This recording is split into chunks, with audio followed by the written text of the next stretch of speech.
मंगलमूर्ति महाप्रभु श्री सहजानंद सुखारूप भक्तिधरम सुत श्री हरि समरु सदारूप परम कृपाणु छो तमे श्री कृष्ण सर्वाधिका प्रथम तमणे प्राणमो नमो वारमवार शीस नमो वारमवार शीस।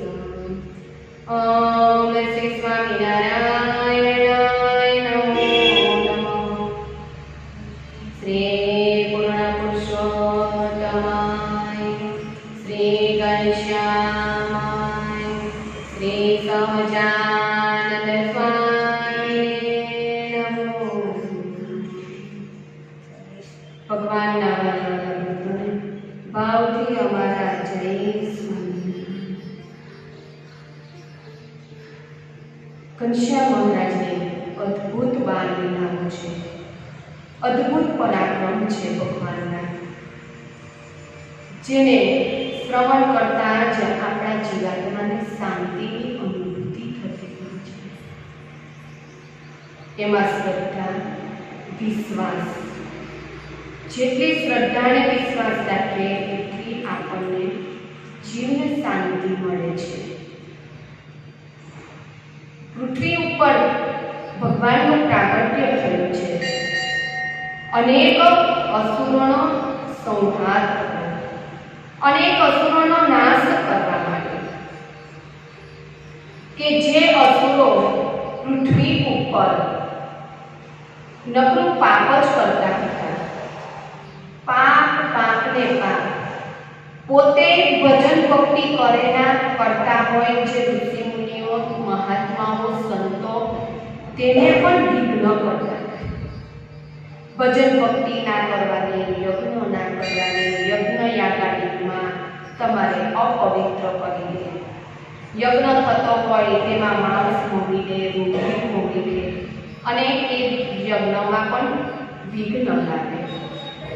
અસુરોનો એટલો બધો નાશ, એટલું બધું એ અસુરોનો ઉપદ્રવ વધી ગયો હતો, એટલી બધી મુશ્કેલી હતી કે ઋષિ મુનિઓને તો ભજન ભક્તિ કરવા માટે ખૂબ કાઠું પડતું હતું, એટલું બધું અઘરું હતું। ભગવાન આવ્યા એ સમયે જો આટલા અસુરોનો નાશ ના કર્યો હોત ને તો આ યુગમાં તો તમે સ્વતંત્ર રીતે ભગવાનને ભજી જ ન શકો, ભગવાનનું ભજન પણ ના કરી શકો। આ તો જે સમયે જે ટાઈમે આપણને મંદિરે આવવાનું મન થયું ને, આપણે સ્વતંત્ર થતા નીકળી શકીએ છીએ, આવી શકીએ છીએ। તે સમયે આવા અસુરો હતા ને, એનાથી દૂર જાવ ને તો આપણને ત્યાંથી શોધતા આવી જાય, એટલા અસુરો જ પૃથ્વી ઉપર ચડે છે। આ સમયે જો એવા અસુરો હોત તો તમે શું કરી શકો? અસુરો કેવા હતા, એની શક્તિ કેટલી હોય છે, તમને કઈ જ ના કરી શકો। ભગવાનની કૃપા, ભગવાનની દયા થઈ તો સારું છે કે આજે એવો કોઈ ઉપદ્રવ નથી, જેટલું શાંતિથી ભજન કરવું હોય એટલું થઈ શકે। આ તો ધ્યાન અવસ્થા કરવા બેઠા હોય જંગલમાં ઋષિ, અને કયા સમયે અસુર આવી જાય ને એના ભજનમાં ખલેલ પહોંચાડે, વિઘ્ન પાડે, તમારે બીકે ભજન કરવું પડે। ભગવાને આપણો કેટલો સરસ સ્વચ્છ અને ચોખ્ખો માર્ગ કરી દીધો છે કે એ પાટીનું આપણને કોઈ જ દુઃખ નહીં, એ બાબતનું આપણને હવે દુઃખ જ નથી કે હમણાં ધ્યાનમાં બેઠા છે અને કંઈક અસુર આવશે ને કંઈક કરી નાખશે। અસુરનો તો ઉપદ્રવ હોય કે કેવો હોય, તમને ઉચકી ઉચકીને ઉપાડી લે. તમે કઈ ના કરી શકો, એની શક્તિ જેટલી બધી હોય ને આખું ઘર તમારું ખેંચીને લઈ જાય. એ નાક એટલે ના જ ભજન ભક્તિ થાય તમારે. એવા અસુરો હતા. એક ગયાદત્ત કરીને અસુર હતો. એક સમયે ગયાદત્ત નામ આવ્યો અવધમાં તે વતામ. મોટો અસુર પાપી અભાગી, જેને વેરની લગણી લાગી. પ્રભુન મારવા એમ ધરી સામી દુકાને બેઠો સુરારી. જાણી અંતર જાણીએ વાત, મારવા આવ્યો છે ભૂલ જાત. એવો અભાગ્યો ભગવાનને મારવાનું મન થાય એને ભગવાનને મારવા માટે એ ગયાદત્ત નામનો અસુર આવ્યો છે. અને આજુબાજુમાં કોઈ છે એમ ફાફા જ માર્યા કરતો હતો. કોઈ વ્યક્તિને તમારા ઘરેથી કંઈક જોઈતું હોય ને, લેવું હોય ને, તો તમારી એ ગેરહાજરી કરે છે અને લઈ લે. એમ એ તમારો મોકો જોઈને જ કહેતો હોય ક્યારે કંઈક જઈને હું કંઈક કરું. એમ આ ધર્મદેવના ઘરની આજુબાજુ નજર રાખીને જ બેઠો છે કે ક્યારે આ બધા જઈને ઘનશ્યામને પકડી લે. ઘનશ્યામને પકડીને એમ મચેડીને મારી નાખે. ઘનશ્યામને પકડીને મારી જ નાખો છે. એમ એ પેતરું લઈને જ બેઠે. ઘણા વ્યક્તિને તમારા ઘરમાંથી કંઈક ચોરી કરવી હોય, ઘરમાં કંઈક કરવું હોય તો એ તમારી વાટે જ હોય ક્યારે આ બહાર ગામ જાય અને એનું કામ કરી નાખીએ. આ ગયાદત્ત અસુર આમ કરી અને દુકાન છે, દુકાનમાં તે સંતાઈ ગયો છે. પણ આ તો અંતર્યામી છે. અંતર્યામીને બધી ખબર પડી ગઈ છે કે અસુર આવ્યો છે અને અસુર મને મારવા માટે જ આવ્યો છે અને એ લાભ શોધી રહ્યો છે. એટલે ભગવાન કે એને લાભ પણ મારે આપવો પડશે ને. કંઈક એવું ચરિત્ર કરીશ તો એ આવશે. એટલે ઘનશ્યામ મહારાજ પણ એ યુક્તિ શોધી રહ્યા છે. દીદી સુનો કહું એક વાત, સોમવતી છે કાલે પ્રભાત. સર્વે વેલા ઉઠી જઈએ, સરજુ ગંગાની સેનાએ. એમ બોલ્યા છે મર્મ વચન, તેને કોણ જાણી શકે મન. બીજે દિવસે પ્રાપ્ત કાળ, સર્વે નવા ગયા તત્કાળ. માતા પિતા મોટા ભાઈ સાથે આવ્યા સરજુ ગંગા કરનાથ. ભદ્ર મૂક્યા બ્રાહ્મણની પાસ, બેઠા જળમાં શ્રી અવિનાશ. ગોળને આપ્યું છે ગોદાન, કરાવ્યો સંકલ્પ દૈમાન. એટલે ઘનશ્યામ મહારાજ ભક્તિ માતાને કહે છે, હે દીદી કાલે તો સોમવતી અમાસ છે એટલે આપણે સોમવતી અમાસના દિવસે સરયુ ગંગામાં સ્નાન કરવા માટે જઈએ. સોમવતી અમાસના દિવસે નાવાનો મહિમા ખૂબ છે અને તે દિવસે પરિક્રમા પણ કરતા હોય છે. પ્રદક્ષિણાનો મહિમા છે. તે દિવસે પુણ્યદાનનો પણ એટલો જ મહિમા છે. એટલે ઘનશ્યામ મહારાજે ભક્તિ માતાને કહ્યું છે કાલે સવારે વહેલા પ્રાપ્ત કાળે આપણે સરયુ ગંગામાં સ્નાન કરવા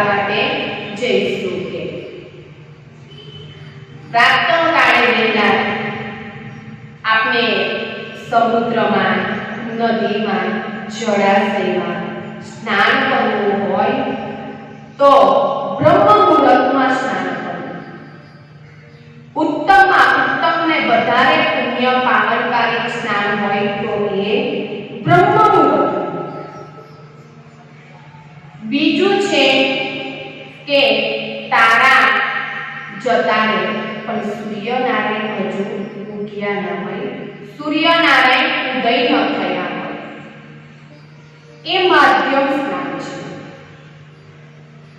અને સૂર્ય ઉગ્યા પછી તમે નદીમાં સ્નાન કરો એ કનિષ્ઠમાં કનિષ્ઠ સ્નાન છે. કનિષ્ઠમાં કનિષ્ઠ એટલે નાવ કે ન નાવ એમ એ બરોબર જ છે, એનું કોઈ પુણ્ય જ નથી. સૂર્ય સ્નાન એને રાક્ષસી સ્નાન કહેવામાં આવે છે. ઘરમાં પણ તમે સૂર્ય ઉગ્યા પછી જો સ્નાન કરો ને તો એ રાક્ષસી સ્નાન, એટલે તમારી બુદ્ધિ કેવી થાય? રાક્ષસ જેવી થાય. રાક્ષસની બુદ્ધિ આપણામાં આવે. આપણી બુદ્ધિ જે નિર્મળ પવિત્ર છે ને એ દેવી જીવની બુદ્ધિ છે ને તે રાક્ષસમાં જાય. એટલે વહેલા ઉઠીને બ્રહ્મ મુહૂર્તમાં તારા સ્નાન કરો. જે જગ્યાએ જાઓ તમે, ગોમતીમાં સ્નાન કરવા જાઓ, આ અયોધ્યા છે, સરયુ ગંગા. સરયુ ગંગામાં સ્નાન કરો તો પણ આપણે કયું સ્નાન કરવાનું છે? તારા સ્નાન જ કરવાનું છે.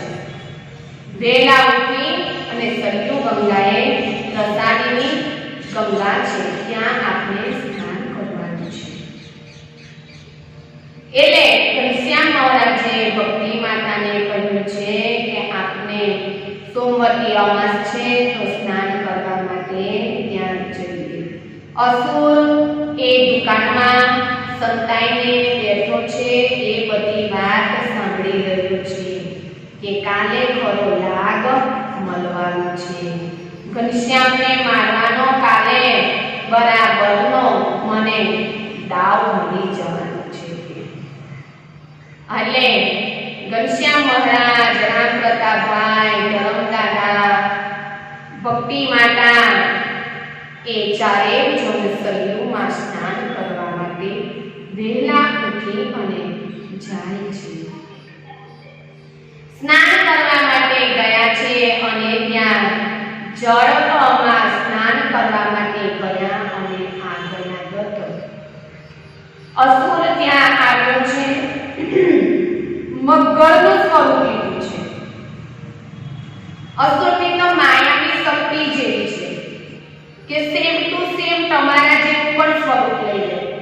તમે ઓળખી ના શકો ઓરિજિનલ છે કે ડુપ્લિકેટ છે, કઈ જ ખબર ના પડે. માયાવી એની માયાવી રચના જેવી બધી કરેલી હોય છે. આ મગર થઈને આવ્યો છે અને ઘનશ્યામ મહારાજે જાણ્યું છે કે આ મગર થઈને મને મારવા માટે આવ્યું. એટલે ઘનશ્યામ મહારાજ થોડા ધર્મદેવ જોડે નાતા તે આગળ ગયા છે થોડા, અને તે જ સમયે આ અસુરે મોઢામાં ઘનશ્યામ મહારાજનો પગ ને પકડી લીધો છે. પગને જકડી લીધો છે બરાબર. ઘનશ્યામ મહારાજ તો એટલા ઊંડે જતા રહ્યા, બધા ત્યાં શોધ કરવા લાગ્યા, બધા એને ખોળવા લાગ્યા. બધા જોવે છે કે ઘનશ્યામ ક્યાં ગયા.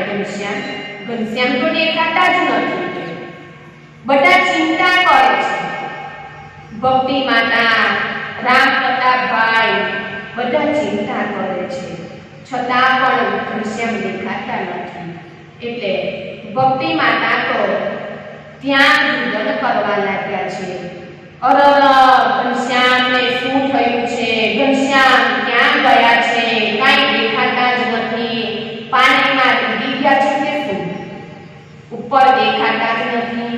ઘનશ્યામ ડૂબી ગયા છે એમ કરી અને આકુળ વ્યાકુળ થવા લાગ્યા. એટલી ચિંતા કરવા લાગ્યા. ત્યાં એટલું માનસ ભેગું થઈ ગયું છે, એટલું બધું માનસ ત્યાં આગળ આવ્યું છે. ઘનશ્યામ ક્યાં છે? ઘનશ્યામ ક્યાં છે? ઘનશ્યામ પછી એવો પગ એના મોઢામાંથી છોડાવી એવી છલંગ લગાવી એની પીઠ ઉપર બેસી ગયા. એની પીઠ પર બેઠા ને એટલે પેલો અસુર ભગવાનને જેમ પાણીમાં નાખતા ડૂબાડવા એટલો મથે પણ ભગવાને એવો બ્રહ્માંડનો ભાર મૂકી દીધો છે કે એ કઈ જ કરી ન શકે, હલી જ નતો શકતો એવો કરી દીધો છે. એ તો એટલો ખેંચાઈને આંખો ઓગળો થવા લાગે છે એમ કે કઈ કરું પણ કઈ જ થયું નહીં. અને ઘનશ્યામ મહારાજ તો મગર ઉપર સવારી કરીને બધાના જોતા જ રહી ગયા, દેખતા જ રહી ગયા. એવા સવારી કરીને બહાર નીકળ્યા છે. તે જ સમયે ઘનશ્યામ મહારાજે રામ પ્રતાપભાઈને કહ્યું, રામ પ્રતાપભાઈ, આ તમારો ખોરાક છે કે આ નું મૃત્યુ તમારા હાથે છે કે આને તમારે મારવો પડશે કે લ્યો એમ કહી એમને સોંપી અને ઘનશ્યામ મહારાજ તો ખસી ગયા છે. પછી તો રામ પ્રતાપભાઈએ એક પગ એની ઉપર એવો જોરદાર મૂક્યો કે એ તો ટેમ થઈ ગયો, ઢીલો ઢબજ થઈ ગયો. અને પછી એને લઈને એવો આકાશમાં એને ઉડાડ્યો, ચક્કર બક્કર ફરી એવો પડ્યો ભૂમિ ઉપર, પૃથ્વી પર કે ત્યાં ને ત્યાં જ એનું મૃત્યુ થઈ ગયું છે. આ રામ પ્રતાપભાઈ એ પગ મૂકે એટલે પછી એમાં શું જોવાનું હોય? બળદેવજી મહારાજનો પગ પડે, બળદેવજીમાં કેટલું બળ હોય, તમે એને કોઈ તો આંબી જ ન શકો એટલું એનામાં બળ છે. અને ત્યાં આગળ એ અસુરનું મૃત્યુ થઈ ગયું. સ્નાન કરવા માટે જે હજારો માણસો આવ્યા હતા, આડા દિવસે તો કદાચ કોક જતું હોય, કોઈ જાય કોઈ ના જાય એવું બધું હોય, પણ તે દિવસે સોમવતી અમાસનો દિવસ હતો. સોમવતી અમાસ હોય એટલે તમારે પુષ્કળ માણસો આવતા હોય નદી કિનારે સ્નાન કરવા માટે. તે સ્નાન કરે પછી ત્યાં બેઠેલા જે બ્રાહ્મણ હોય તેમને પિંડદાન કરતા હોય. હજારો માણસોએ તો આ ચરિત્ર જોઈને એટલું આશ્ચર્યમાં પડી ગયા કે નિશ્ચય કે આ ધર્મદેવ ના પુત્ર કોઈ સાધારણ માણસ નથી કે આવા મોટા અસુરને મારીને આપણને બધાને સુખી કર્યા છે. આ અસુરે જો આપણે કઈ કર્યું હોત તો આપણે તો શું કરી શકીએ? આપણને તો મારી જ નાખે. એના થકી આપણા બધાની આ ઘનશ્યામે રક્ષા કરી છે. આ ઘનશ્યામનો હોત તો આખા અયોધ્યાનું મૃત્યુ એના હાથે થાત. આખી અયોધ્યા નગરીને એ અસુર એકલો મારી નાખે. પણ હે ધર્મદેવ, આ તમારા પુત્ર તો કોઈ સાધારણ વ્યક્તિ નથી, કોઈ સાધારણ માણસ નથી કે આ તો બહુ ભારે ચમત્કારી છે કે અને બહુ બળવાન છે કે આવી અનેક લીલાઓ ભગવાન કરતા હતા. અને પૃથ્વીનો ભાર આ અસુરો થકી ભગવાને ઉતાર્યો છે. હાથમાં હથિયાર નથી લીધું છતાં પણ પૃથ્વીનો ભાર ભગવાને ઉતાર્યો છે. શેષ કથાને આપણે આવતીકાલે શ્રવણ કરીશું. ભગવાનના નામ સ્મરણ સાથે કથાને આજે અહીં વિરામ. સહજાનંદ સ્વામી મહારાજની જય. શ્રી કૃષ્ણ બલદેવ દેવકી માત કી જય. શ્રી ઘનશ્યામ મહારાજની જય. શ્રીપતિ શ્રીધરમ સર્વદેવેશ્વરમ ભક્તિધર્માત્મજમ વાસુદેવમ હરિ માધવમ કેશવમ કામદમ કારણમ શ્રી સ્વામિનારાયણમ નીલકંઠ તે સહજાનંદ